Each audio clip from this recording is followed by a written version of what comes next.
கால்பட்ட இடம் எல்லாம் மலராக கைப்பட்ட பொருள் எல்லாம் பொன்னாகணும்.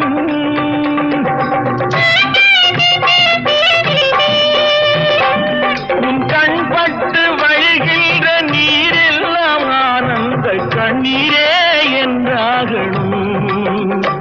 ஒரு 16 தான் பெற்று நீ வாழ அதை பார்க்கின்ற என் உள்ளம் தாயாக. பூமழை தூவி வசந்தங்கள் வாழ்த்த ஊர்வலம் நடக்கின்றது.